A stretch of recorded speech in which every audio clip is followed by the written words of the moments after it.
Hi, this is Russ Ballard, and you're listening to the Voices of Russ Ballard podcast. Well, good morning, everybody. Good afternoon, good evening, wherever you are in the world listening to our podcast. This is the Voices of Russ Ballard, and I'm Ian. And I'm Sven. Hello, folks. Good morning, Sven. On the airwaves. Guten Morgen, meine Herr. Guten Morgen. I don't know any Portuguese word for the moment, but hey, good morning. Bom dia. Bom dia is fine. Bom dia. So we've had a little bit of a summer break, and obviously we have got a fantastic guest this morning, haven't we, Sven? Yes. Yes, it's very spectacular. It's been difficult to sleep the last few days, actually, thinking about what we can ask this gentleman, because it's so much to ask. I've never spoken to anybody who's member of the Rock and Roll Hall of Fame. Oh shit! I think I said too much. But anyway, I don't think I have. Yeah. Yeah. Okay. Who is our guest? You know, I will open the door to my backyard in a few minutes. There are thousands of people who want to spend a round of applause to our today's guest. So, right. Who is it? Well, listen, this is my intro. Ladies and gentlemen, it's definitely summertime, but that's normal, as it is the time of the season after all. And after so much negativity around COVID, understandably, we're all going out of our head.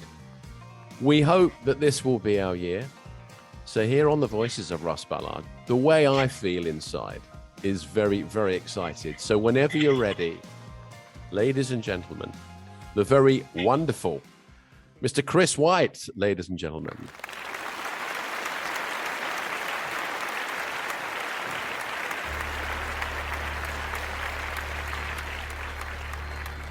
Hello, I'm Chris White, and you're listening to the Voices of Russ Ballard podcast. Good morning, Ian. Good morning, Chris. Very warm welcome. It's great to have you along. I hope you recognised a couple of the songs there. I did. All of them, in fact. That's right. Like the history of our recordings.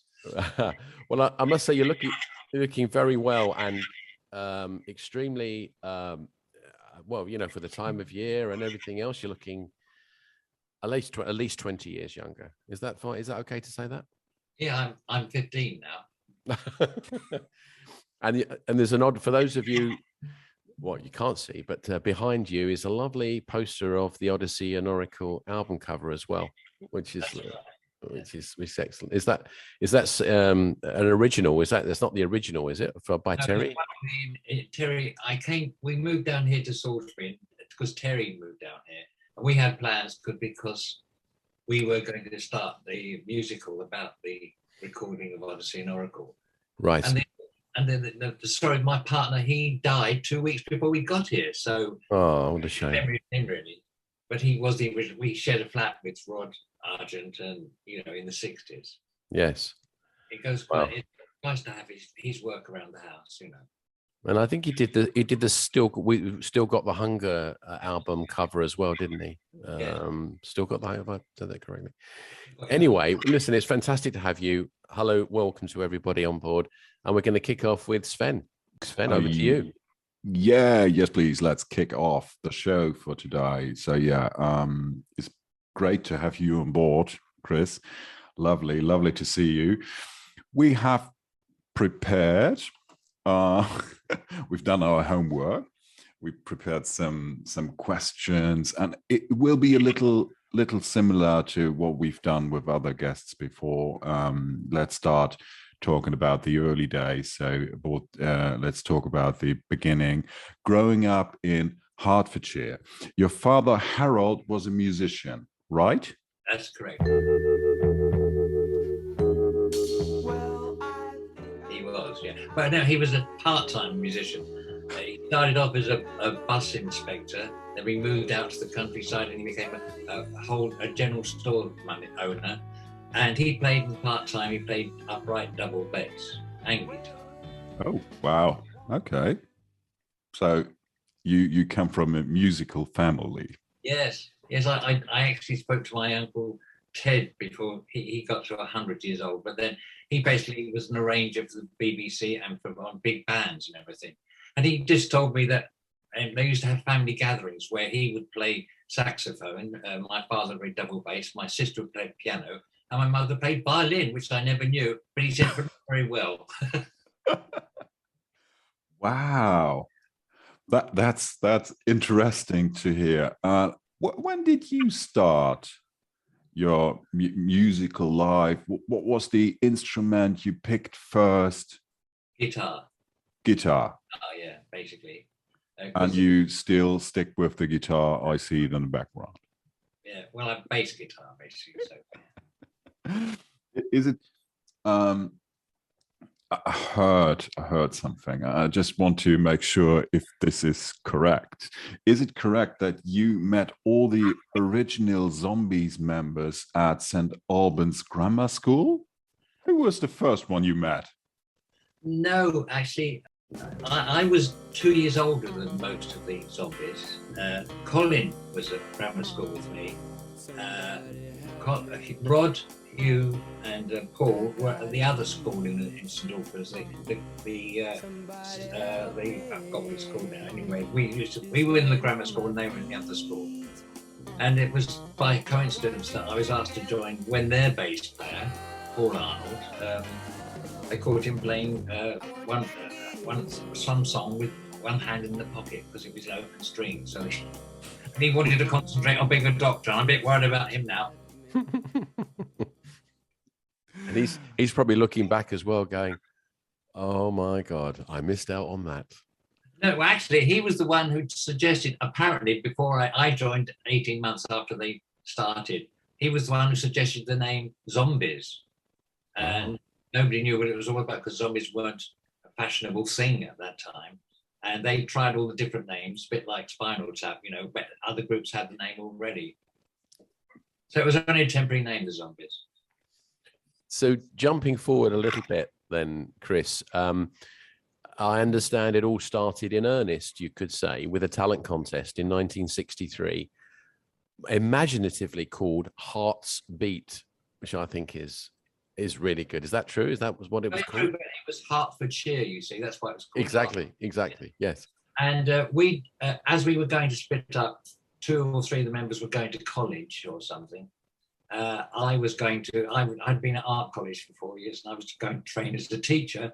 But we thought, well, as a last go, we'll enter this competition. And then we accidentally won it. Accidentally won it. Yeah, as you do. Yeah. As one does. And when the prize for winning that competition, as I understand, was a record contract with Decca Records, no less. Well, yes, that was the prize, but we didn't sign that contract. We actually, as I said, my uncle was a producer called Ken Jones, and we went to him for advice because we had all these contracts offered to us. And he went through them and saying, that's a good clause, that's a bad clause, that's that. And then we asked him, well, can you offer us anything? He said, I'll give you all the best clauses. So we ended up signing with him and publishing and producing. And he said, well, be good if first session is if you write your own couple of songs. And that's when Rod started writing and I started writing. And it came out of that was She's Not There was the first really commercial song that Rod wrote. At age 16, am I right? No, I think he was 18. I'm not sure. 18. Yeah, maybe 18. Yeah, maybe. I remember Russ saying on stage when he was introducing, I think he was introducing when Argent reformed and did the Victoria Park Festival. I remember him saying, when introducing Rod and saying, Rod wrote that song at 16. They didn't have a recording contract, so he went out and wrote She's Not There. Maybe he might. I don't know, but I remember he's got this idea for a song. So perhaps we should play that now.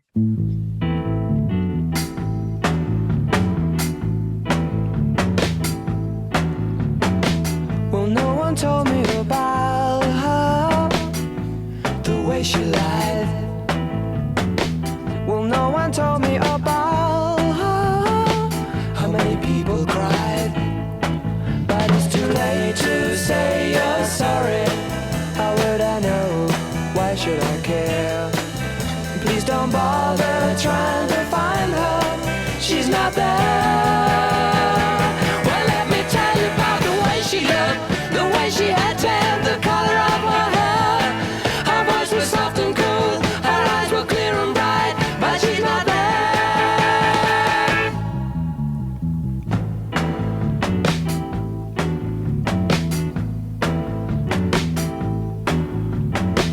Well, no one told me about her. What could I do? Well, no one told me about her, though they all knew. But it's too late to say you're sorry. How would I know? Why should I care? Please don't bother trying to find her. She's not there. Well, let me tell you about the way she looked, the way she had tan, the color of her hair. Her voice was soft and cool, her eyes were clear and bright, but she's not there.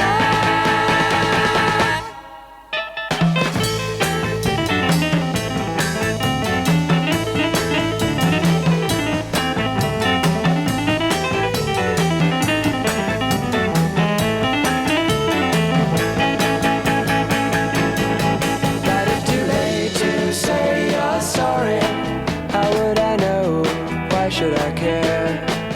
Please don't bother trying to find her. She's not there. Well, let me tell you about the way she looked, the way she had tan, the color of her hair.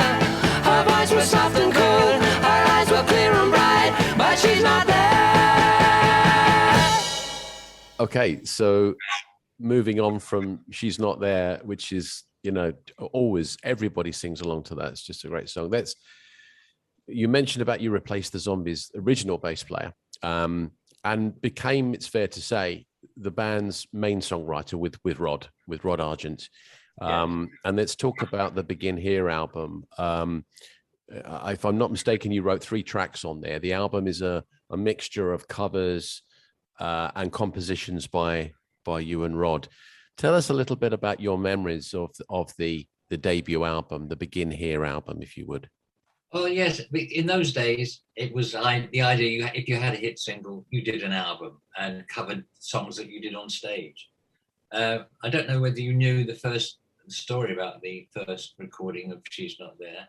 We went to Decca Studio in London, and it was recorded at night then. But unfortunately, the engineer had been at a wedding all day and was really drunk out of his mind, very abusive. And I remember Colin saying, basically, if this is going to be what we're doing, rock and roll, what we're going to be doing in studios, I think I don't want it anymore, because he was abusive. And he was only on 4-track recording in those days, don't forget. But then the engineer fainted. So we had to carry him out of the studio, up the stairs, everyone on one leg each, you know. And then the assistant engineer, the tape op, took over, and he was new to the job. His name was Gus Dudgeon. So not only was it our first recording, it was Gus Dudgeon's, which we remained friends with until he died years later. Of course, famous for Elton John, of course, and yeah, and I think that's how Colin links up with Rocket Records, because yes, I think yeah. Gus Dudgeon. Yeah. Amazing. What's your favourite track on Begin Here? It has to be She's Not There, because really, I mean, it's the one that made us to be called. Right. And you wrote, I Can't Make Up My Mind, I Don't Want to Know, and What More Can I Do on that album? You're reminding me, because my memory's not what it was. Yeah, that's right. That's all right. And what's your favourite track of those 3 of your compositions from that first album? Do you have any one that sticks in your mind? What's the one you're particularly pleased with, even though all these years later listening to? I can't remember which one I liked the most.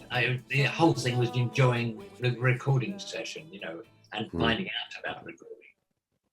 See, one of the problems in the days why Rod and I started doing our own production is the fact is we weren't ever allowed to be there at the mixes. That was standard practice in the 60s. So when we started, we wanted to produce ourselves, and that's when we started being producers. After, you know, when the Zombies are finished.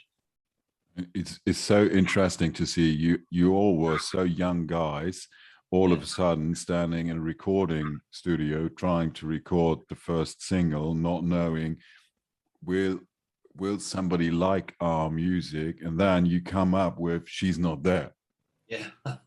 It's a bit like winning the lottery. Yes, it was exactly like that. Others gave up going to college. I gave up going to training in college for being an art teacher. And we went, our first trip, really, we was in the middle of the 64. Christmas 64, we were in New York playing the Murray the K's Brooklyn Fox with all the acts, Benny King, you know, the Shangri-Las, and so many people, our heroes, basically. Mm-hmm. That was quite a change. And so it's funny. Sorry, I just got a supplementary question. I was thinking as you were talking there about your producer passing out.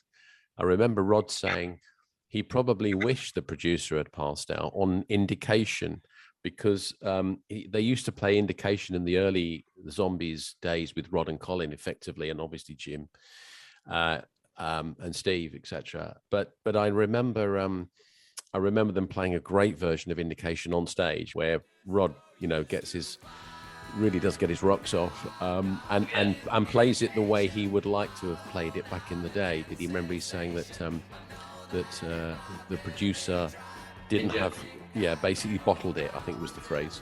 Just put the guitar phrase up louder and louder. It's Rod's solo, basically. Yeah. So that was the beginning, and Begin Here is was great beginning. You try to find yourself within the group, Dan, within the Zombies. Did you have any master plan of writing an album like Odessey and Oracle then? I mean, after Begin Here, so album was recorded, you found yourself in the middle of a band, and it looks like your chemistry within the band was brilliant. You came up with great songs on the first album, but then is it fair to say that the Zombies output during this time, so after Begin Here, was sparse? Yes, it was sparse. We did several singles which didn't succeed. In fact, we nearly had to split up because we weren't getting work here, because in those times there was no internet, so we didn't know we actually had hits around the world. But in '67, we went to our manager, who we found out later certainly ripped us off like all managers do, and basically we said, have we any work? Because Rod and I had some income because we were writers, but the others didn't. Paul was getting married, so he said, yes, I can give you work in Manila for 10 days. He said £100 a night. We said each. He said no, between you, which meant that was his 25% meant we were earning £18 a night, and we thought we were playing in a hotel foyer. But it turned out, as we arrived there at 3 o'clock in the morning, there'd be thousands of kids there, and we had 2 or 3 records in the top 20 in the Philippines. Really? Then they drove us overnight in a cavalcade, like 3 o'clock in the morning, because they were going to pay for everything. They can pay for the hotel, the equipment, airfares, everything. And we arrived at this great big building. We said, what's this? He said, this is where you're going to be staying. It was the Araneta Coliseum, which was the second biggest Astrodome in the world next to Houston. And we were playing to 30,000 people a night for 10 days. You're kidding. For £18 each. And he had his own private army, so we weren't allowed to leave because it was under dictatorship then. And then we came back from the Philippines with no manager, no money, and no record contract because Decca had dropped us at that stage. So then Rod and I decided we wanted to produce and do it ourselves. You know, that's how we did Odessey and Oracle. Wow. Sven, do we have any listeners in the Philippines? Can you remember? Was that one of our countries? For sure. For sure. We have listeners around the world. This is the Voices of Russ Ballard podcast with the wonderful Chris White. Exactly. If anybody's listening to this that was at that gig in the Philippines, out in the Philippines, please get in touch. We'd love to hear you. It's the Facebook group is called the Voices of Russ Ballard, and you can find Sven and I on there. We'd love to hear from you. Chris would probably love to hear from you as well. That's an amazing story. I mean, they love their music, the Filipinos. I do, and I know that Rod and Colin have been back since to great productions, you know. So there was no back; it was just the management that were the No, exactly. No, they're lovely people. I worked with some of them in Dubai when I worked out in the Middle East, and they're lovely people. So, and as I say, they're absolutely fanatical when it comes to their music. Yeah. I think it is really amazing. So the first couple of years as the Zombies, what happened in your life wasn't the same as it was 3-4 years ago. And you play in front of thousands and thousands of people without knowing that this would happen, which is really good fun. I thought you were playing in the foyer. That leaves you speechless, doesn't it? Yes. Well, it's a surprise to us, but life is a surprise, really, isn't it? Yeah. And the nice thing about us being a 60s band is we still like each other, which is a rarity for 60s bands nowadays.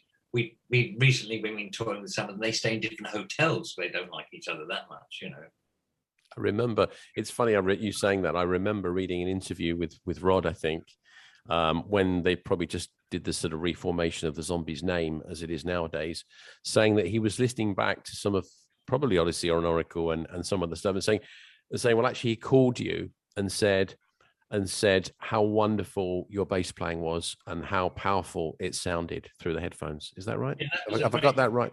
That is right. He did call me up and say, I've just been listening to the box set it was then, and said, I just want to say how great you were playing.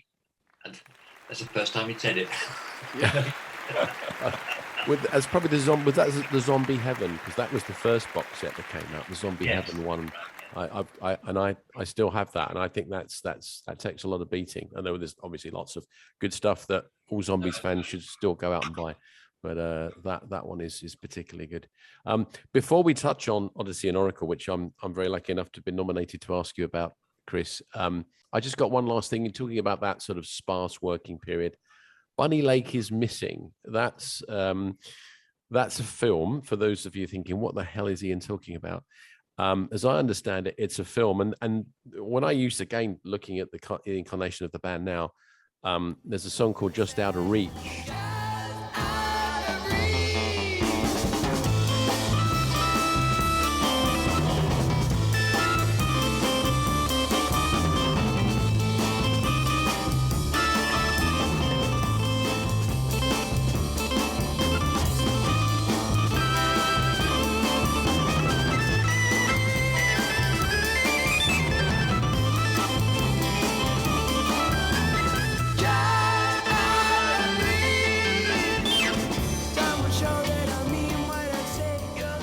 Written by Colin, I think, and they used to sort of do that right towards the end of the show.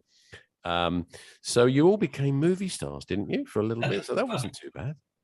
Well, we were pulled off a tour to do. We had 3 days filming with Otto Preminger, and then when we saw the film came out, it was co-building with Laurence Olivier and some Coeur d'Alene and the Zombies, and in the end, we ended up appearing as on a TV set, on a TV thing behind a bar, you know, while Laurence Olivier was talking. And then Otto Preminger got Colin to sing the song again called Come On Time, because the idea in that film was that you couldn't get in after the film started. And so that's where we did a song called Come On Time, which was ridiculous. Brilliant. It's funny, you see lots of Zombies fans walking around with the soundtrack. I've seen them getting Colin to sign and stuff like that over the years. It must be pretty hard to come about. So listen, on to Odessey and Oracle. Where the hell do we start? I actually remember hearing you on the Kenny Everett show back in the day, and honestly, I can say I got a feeling that his show was Saturday lunchtime, but I couldn't swear on it. But I always used to listen to him. It could have been the Capital show then, but I know that he did the jingle, or you did the jingle for him, or that's right. Yes, we did it. And he said, "Well, I see singing out of tune has come into fashion." He said, yeah, did he? He was amazing, that guy. But you know, wonderful guy. A wonderful guy, and he loved the album, as we all obviously all do. But so let's talk about that specifically. You wrote just over half the songs on the album, 7 songs. That's right. And I remember the early Rod and Colin gigs where they used to play Time in the Season. I think they played Carousel 44 as well. But then they started to move forward and say, right, okay, we're gonna start to play some more numbers from Odessey and Oracle, and they played Beechwood Park. Do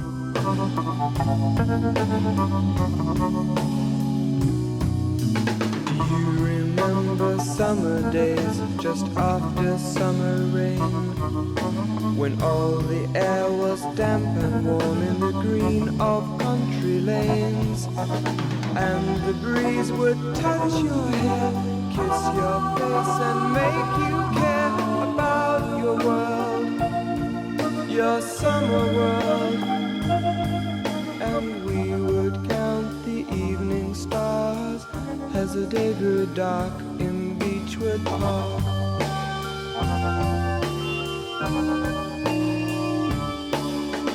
Do you remember golden days and golden summer sun, the sound of laughter in our ears in the breeze as we would run, and the breeze would touch your hair, kiss your face and make you care about your world, your summer world, and we would count the evening stars as the day grew dark in Beechwood Park.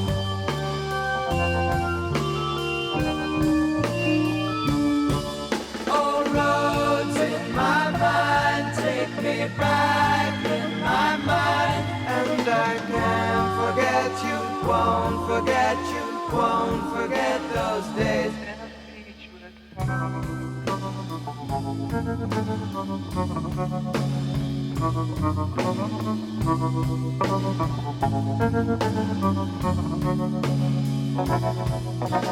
And the breeze would touch your hair, kiss your face and make you care about your world, your summer world, and we would count the evening stars as the day grew dark in Beechwood Park.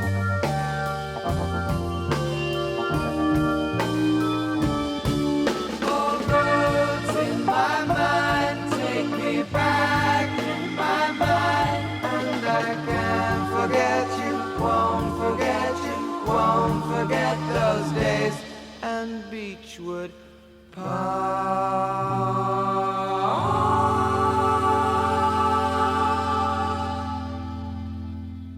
And this will be our year. And of course, the rest is history, because then they reformed the original Zombies and I think I was lucky enough to go to at the Shepherd's Bush Empire, if I'm not mistaken. The first ones, I think, in 2008. So how did it feel when Rod or Colin or both of them first asked you to recreate the album in its entirety at those shows, and obviously subsequently, but that first time in particular? Well, Rod, we were still in contact because we worked up at his studio sometime. But basically, he said, perhaps you can come in for a couple of songs, a couple of numbers, because actually behind it all, he said, I hadn't played on stage for 30 years. So basically, they didn't know whether Hugh and I were capable enough. But then behind his back, Hugh and I rehearsed the songs over and over again for months on end. Brilliant. And then we went up to see Rod's studio with Colin there, and we knew far more about the album than they did. We were very surprised because we played it live with them, And the idea was just us to come on for a few numbers. But then Kathy, his wife, said when we did it at Shepherd's Bush, everybody coming in just to do Odessey and Oracle was the best way, because it was a whole section. It was a history. And because Rod always, like I do, always wanted to be in the future. We like to do stuff from the past, but in new things, because music is so important. Yeah, exactly. And in the first half, they did Argent and Colin songs and some various bits and pieces in the second half. And I remember seeing Viv standing at the back with Jim Rodford on backing vocals. I think if I'm not mistaken. So brilliant shows, and I had goosebumps. I was standing at the top of looking down. But anyway, let's talk about you. So some questions, if we may, about Odessey and Oracle. What is your favorite track on Odessey and Oracle? Got to think on this one, Kev, because I like them all. My favourite track is "How One Dream." That one, that's my favourite. To play on stage is fantastic. You know? Yeah.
Title of a book as well. There's a book about the zombies called Hung Up on a Dream. I've got somewhere. So try to ask a similar question. Not what is your favorite track, but what is the track you wished you had written on Odessey Oracle? Oh, blimey. Well, as I wrote most of them, actually. I mean, Rod and I are totally different styles, but we actually worked together very well. Yeah, you did. Which one? In fact, when the Zombies did finally split, because Odessey and Oracle wasn't successful, is that Rod suggested to me, which was to his credit, he said, let's put our joint names on everything we write, because if we have one hit, we can afford to keep going. And that was so generous of him. And of course, then the next hit we had was Hold Your Head Up, which I wrote.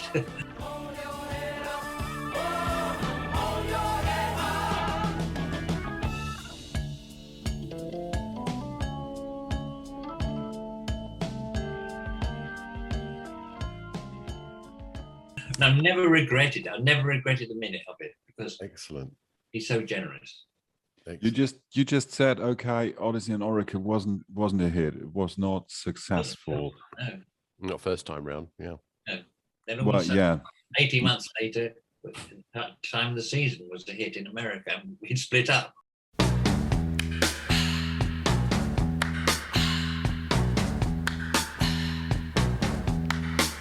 It's the time of the season when love runs high. In this time, give it to me easy. let me try with pleasured hands to take you in the sun to promised lands, to show you everyone. It's the time of the season for loving.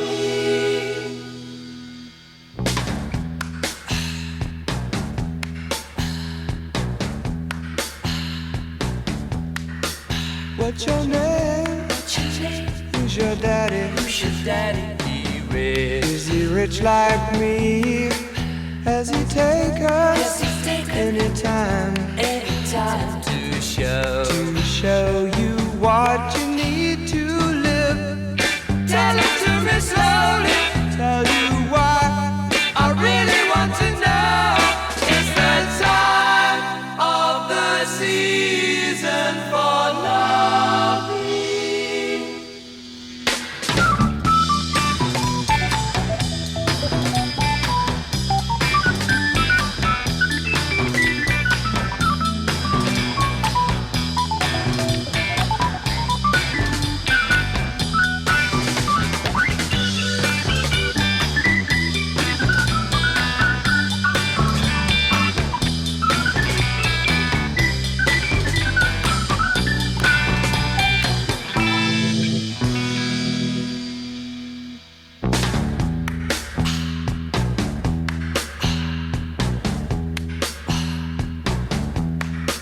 What's your name? Who's your daddy? He rich. Is he rich like me? Has he taken anytime to show you what you need to live? Tell it to me slowly. Tell you why I really want to know. It's the time of the season for loving.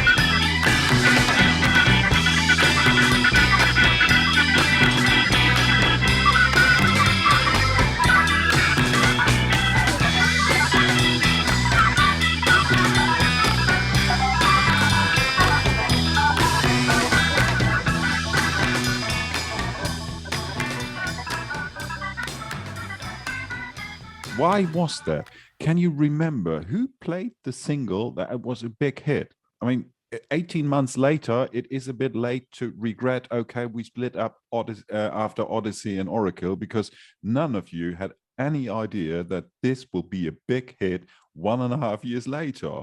It's so sad. Well, we were told a story. There was one DJ in Boise, Idaho, which loved the track and kept playing it, and they sold 6 copies. And then CBS, the studio was, as then in New York, said they put all their strength in advertising and everything like that. And then that became a hit because these one DJ in Boise, Idaho. In fact, they found him recently. I can't remember his name. Ken Stott, I think. Ken Stott, was it? Okay. Wow. Brilliant. Yeah, that's very interesting. You became, or you had a big hit then in the States. And I heard a similar story years and years and years and years later. The same happened with the Swedish band Roxette. They were not successful all over the world, only in Sweden. And the US DJ played the song "The Look" because somebody brought it from vacation to the States. 2 weeks later, they had a #1 hit on the Billboard 100. That's life. You just need one person helping you, but the zombies were over and out then. Yeah. Did you ever thought about, okay, let's regroup, let's record something? No, because Rod wanted to continue. I was going to be producing and writing with him, and we were putting together a group which became Argent and that's when we met Russ and Bob Henrit. In fact, we were looking for a drummer. There's a lovely story of this. We were looking for a drummer, and Jim Rodford said, well, I played with this guy called Bob Henrit. It's good. Rod and I said, we'd better go along, and I'd like to see him. And we went along to see Unit 4+2, because that's when Russ and Bob were playing with them. And we thought we'd sneak in the back and see what they like, but there's hardly anyone there. So the first thing they noticed that Rod and I came in. Brilliant. And it's like funny, we were actually coming to steal their drummer, basically. And we asked Bob to join. And he said, have you thought about Russ? So we watched Russ, and of course, that was how they joined Argent. Wonderful. Well, we're going to be asking you lots of Argent questions. Don't worry, we have those up our sleeve.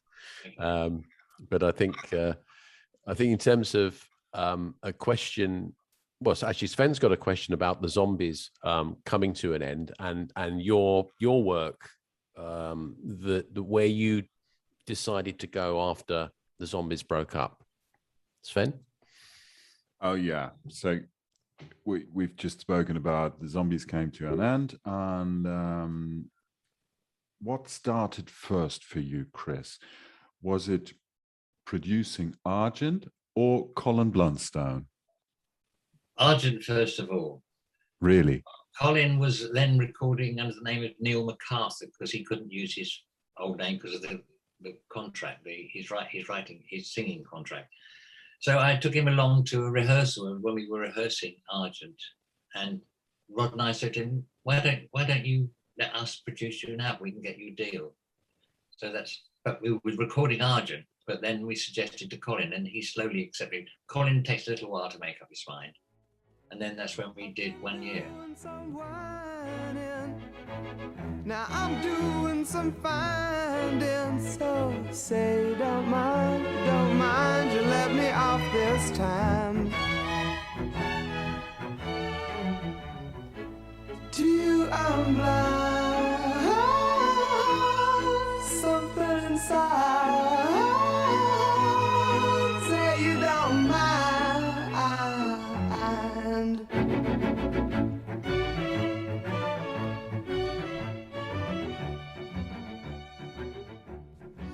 It's amazing, because back in that day when I first got into Argent, which was, kind of around the in deep, ring of hands in deep, you found yourself buying Colin Blunstone albums and Argent albums, and looking at the writers and looking at the producers and the songwriters, and seeing this parallel was brilliant. And so the fact that the band were playing on that was absolutely brilliant. Yeah. I've got a question that I've been wanting to ask you for a long time, Chris. So this might be quite interesting. Now, obviously, Rod formed Argent after the Zombies, and there is no doubt you are the fifth member of Argent. There's no debate on that, as far as I'm concerned. Argent t-shirt. But I think my question is it would have made sense, perhaps, for you to have played bass in the new Argent lineup. Why didn't you play bass in the band? Now, I know there was this wonderful chap called Jim Rodford around, who we all love, and he is a great bass player. But I just wondered, were you ever asked to join Argent, and perhaps you didn't want to, or did you? How did that come about? What are your thoughts on that?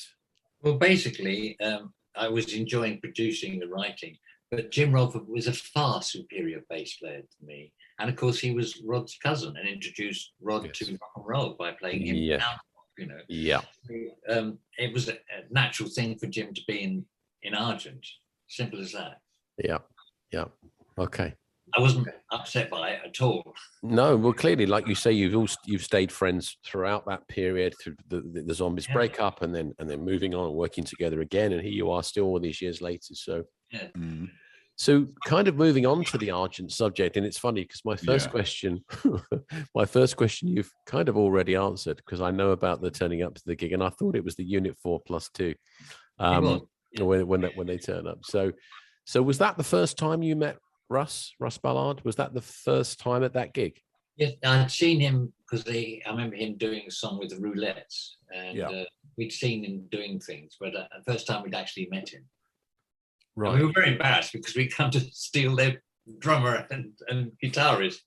Well, he when we did a Christmas special for the listeners with Russ himself, and he said that you took him away and played him all the demos that you've made for the first Argent album, and it blew him away. You said what fantastic writers you were, etc.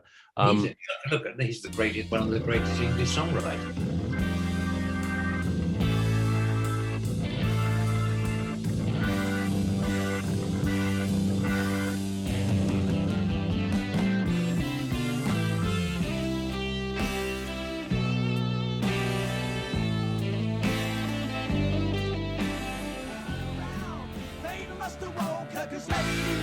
She was waiting outside the door.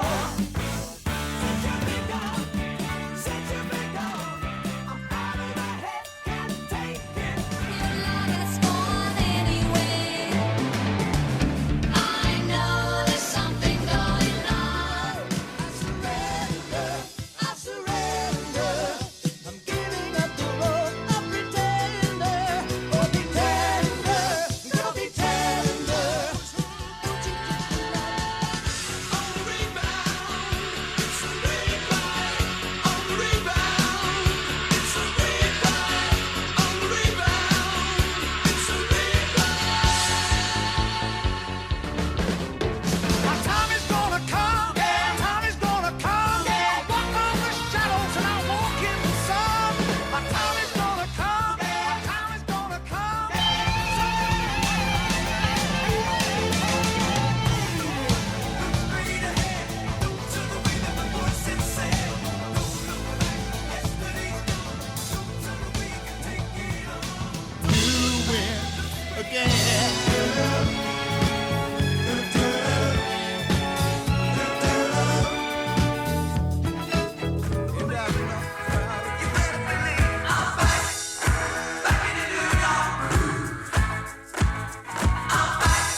He's not bad, is he? He's not bad. But we'll come to that. We'll come to that. He's written a couple of songs, you know. Yes, yeah. Well, he wrote some good tunes. Yeah, one or two. Chris, did you know straight away how successful Russ would be someday after seeing him? It's actually working with him, you begin to get the character, you get the feeling of a character, and he was always going to be creative, always trying new things. He and I tried to write some things together, and I remember going up to see him years later, and he took me out in his car to play cassettes of choruses he'd had or verses he'd done, and just an unfinished thing to try we did try to write a couple of things, but it didn't actually work out because we strong songwriters in our own rights, you see. And he could write words and write everything, so it didn't work out. But I'm still friends with him.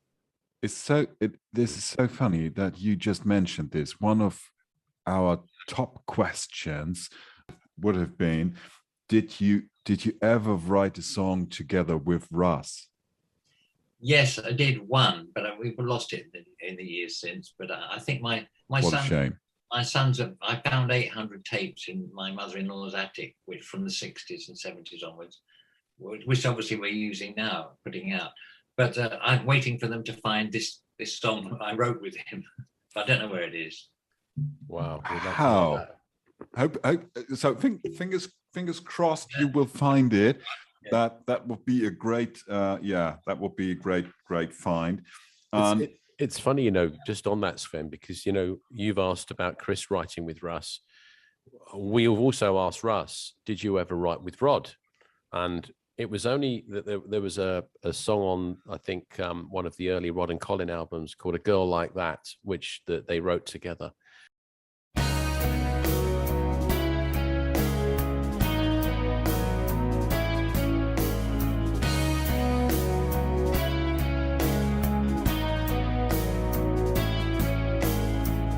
A girl like that could always see right to the heart of everything I try to be.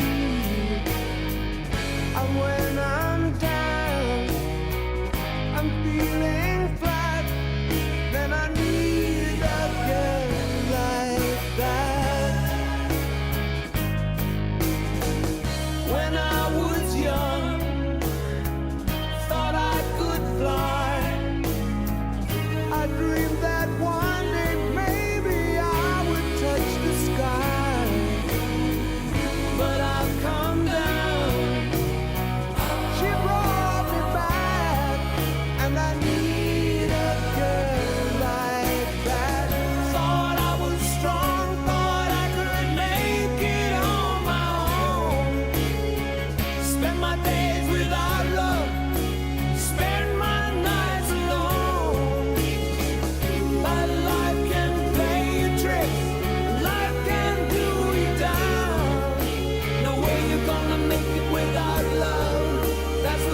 the 10cc thing, with 10cc you had 4 songwriters and they kind of like mixed up and diversified. It's a nice word, isn't it? They diversified, and you'd have, the commercial guys like which is basically Eric and Graham in 10cc. Then you'd have Lowell and Kevin, who are the kind of crazy, just off the wall stuff. And you put them together and you had this great mix. I don't know what that would have worked in Argent, but it seems a little bit of a shame. I don't think so, because they are all such strong characters themselves and strong ideas. Sometimes quite different, but I don't think I've tried working with other people, and usually it's a lyricist or someone's written. I write lyrics for somebody or chords or melodies for somebody, but you don't know who you can write with. You can appreciate what they do, but it doesn't work.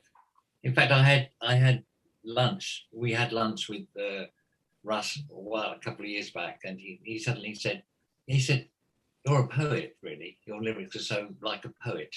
And it's the first time he's ever said that. So it was quite an accolade from Russ, basically. Right. Because he writes such commercial songs. I mean, ridiculous. He does. But I think the good thing about, and for those of you that have not heard the podcast with Russ, have a listen to it. It's still available on all the main platforms. But he talks about the fact that he's forever evolving. And if you listen to his latest stuff, there's some ballads on there, the occasional ballad, but and some hook lines, obviously classic hook lines. But he's really experimenting. Perhaps been influenced by Christian, his son, as well. Yeah. And he's not doing the stuff he did in 1985. No. It's funny because one song we did with him with Colin was "I Don't Believe in Miracles," which is a great song. And he always said, no, I should have done "I Do Believe in Miracles." He always thought that should have been a positive song. He's still trying to get things better. Yes. But back in the days, the stuff he wrote for Colin is amazing, and it suits Colin. That's it. Very much so. Yeah. It suits his high voices. Yeah. It suits his voice, and it's amazing. I would say it's magical. Well done, Sven. Well done. That's good. Excellent. Love it. It's magical. Chris, what is your favorite Russ Ballard song? I think "I Don't Believe in Miracles," to be quite honest. Yeah. I love doing that because he's got so many songs. Come on, I mean. Yeah. Well, it's 300. It's funny, actually. Something he wrote. Dave Williams, our newsletter Dave, once found out it was over 300 songs he has written, recorded, and released. Plus, I think 10,000 song snippets on his phone. Yeah. So better watch out for his phone. And I think "I Don't Believe in Miracles" is a popular answer because that was JV's answer to when he was on the show. JV said, "Indeed, yeah, don't believe in miracles." I think, and I think also Mod Rogan. I can't remember too many of the other guys. So many people say that "I Don't Believe in Miracles" is the best Russ Ballard song. Really, I hear this answer so many times. And you remember the evening with Russ Ballard in 2016 in London? He played a wonderful version of it on stage. He did, yeah. Couple of quick fire questions for you, Chris. What's your favorite Argent album? Oh, yeah, I think the first one, guys. Okay. I'm getting old now. I'm trying to remember the name. It's basically a lot of people say "Ring of Hands," and I know that Jim Rodford, that was his favorite album, "Ring of Hands." Obviously, "All Together Now" was the one where you're all on the cover, including a very young Steve Rodford. Yeah, very young. And then I think "In Deep," which is probably my favorite, only because of, not just because of "God Gave Rock and Roll," but I think "It's Only Money" is just mind-blowing track. But that's just me. It's very funny. God Gave Rock and Roll is also a great song. And I always remember who's the Yes lead singer. I saw him on an interview once saying, yes, he wrote this song. And it really annoyed me because it's Russ Ballard's song. I know. It doesn't seem to annoy Russ. If it does, he hides it very well. Paycheck. It doesn't. Yeah, there is that, I suppose, albeit kind of the sharing of the paycheck. But even so, but yes, it annoys me because I just think, listen, mate, without Russ, you wouldn't be anywhere near that song. But anyway, He's a nice guy. They get on very well. So it's Good. Mr. Simmons and Mr. Ballard. I agree with you, Ian, that In Deep is the best Argent album ever. And as we learned, it was Elton John's favorite record back in the days. Really? Yeah.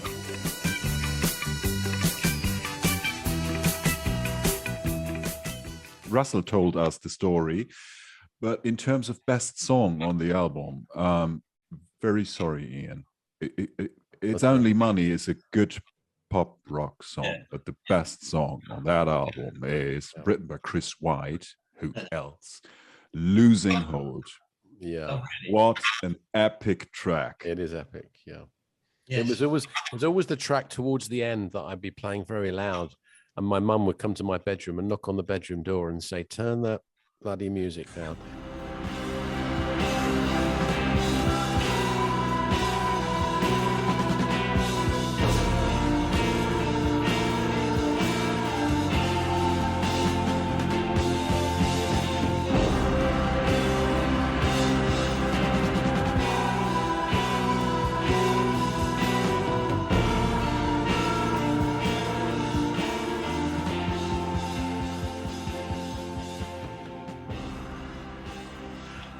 Because it was that solo, that organ solo just sort of went on as though you. So yes, but Sven and I, it's interesting, Chris, because Sven and I, we used to agree on everything, but we got a little bit of surprise, a bit further on where we're disagreeing about one of your songs as well. So we're going to give you more on that very, very soon. While we're talking about In Deep, there's a quadraphonic version of that, which originally came out on vinyl, and now you can get on CD. Well, it's an enhanced disc which you put in. If you've got the right equipment, you can hear the quad version. Were you involved in that, Chris? Yes, unfortunately. Oh, yes. tell us more about it. It sounds fantastic. Unfortunately. Rod and I had a production deal with CBS in New York. One of the people who was doing classical music said, "You've got to hear this. This is quadraphonic." And we went in his living room, and he had 4 speakers. And he had a piece that was recorded in Venice. It was I've forgotten who, it was a classical piece. It sounded absolutely incredible.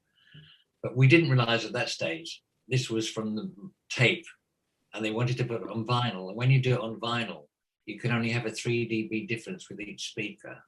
And it had to be quadraphonic, compatible stereo, compatible mono. And if you played it on a mono machine, anything that was in the middle of the back there disappeared. It was such a complicated thing. And so we had to sit in this room like this now, with someone just sitting beside me, in front of me, and Rod behind me, listening to these 4 speakers, trying to mix this thing in quadraphonic. And I don't like quadraphonic, never have done, because if you're in an audience and there's quadraphonic speakers and you're sitting one at the back of the left in the balcony, all you hear is that speaker. I really am a bit more back to mono, really, because I think that's where the essence is. Well, all I would say is, from where I sit, I think you were so far ahead of your time. If you think about now, people are paying lots of money for the Beatles' White Album Special Edition in 5.1, which I know is not quadraphonic, but equally, people and Pink Floyd and those kind of albums, and a Dark Side, listening to that in 5.1 is so. Obviously we love to hear your opinion, but don't beat yourself up too much, because we thoroughly enjoy listening to that work you put in. I can assure you. Thank you. It's interesting that you mentioned Pink Floyd, because when we were recording Colin in Abbey Road, one track we were doing, I've forgotten which it was, the arranger said, I'd like to play keyboard here, and we didn't have an M1 or anything. So Pink Floyd were in Studio 2. So I calmly went in and said, have you got I've forgotten what, it's a Korg. Have you got a Korg? And he said, yeah, you can borrow that. I said, how much do you owe you? He said, £1 million.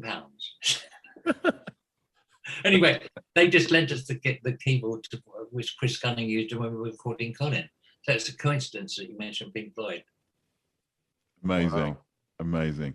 Amazing Indeed, Sven. Amazing indeed. And with that, we are at the end of the first part of our podcast with Chris White. There's more to come, don't worry, and there's lots more to come, isn't there, Sven?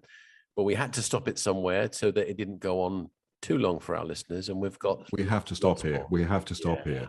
Yeah. But we've got.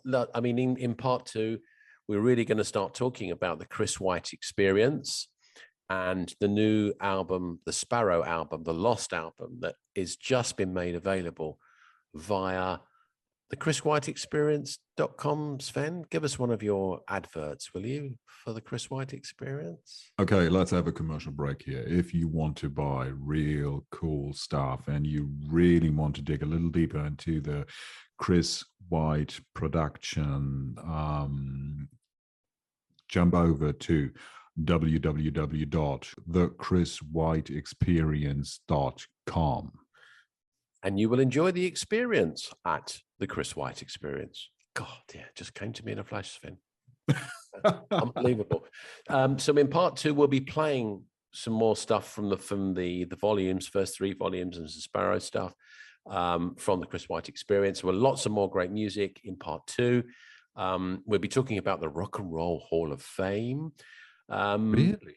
Yes. But before we go today, we ought to say a quick thank you to Steve Rossi, who I spoke to and has been very influential and very kind in helping us set this up. Thanks, Steve. Yeah. And while we speak, there's all this. We've got lots of exciting future guests. I wish I could tell you who we've got coming on the show.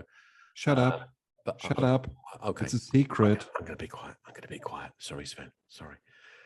And I think before we say goodbye, just remember, this is the Voices of Russ Ballard. There is a Facebook group called the Voices of Russ Ballard. We'd love to have you along as a member. It's free. There's lots of really nice people on there to talk to, and the ability to show us your Zombies memorabilia, your Russ memorabilia, Argent memorabilia. We want to see it all, don't we, Sven? Yes, we want. And if you don't know what to do with your time, pop over to russballardmusic.com, click on podcast, and you can listen again to all our podcasts. Or go to all the major platforms, because we're on Apple, we're on Google Play, we're on all of the Podbean, we're on all of them. So please go ahead and do that. And I think, so for the time being, I hope you enjoyed that as much as we did. It's goodbye from me, Ian. And me, Sven. Cheers. Cheers. Hi, this is Russ Ballard, and you're listening to the Voices of Russ Ballard podcast.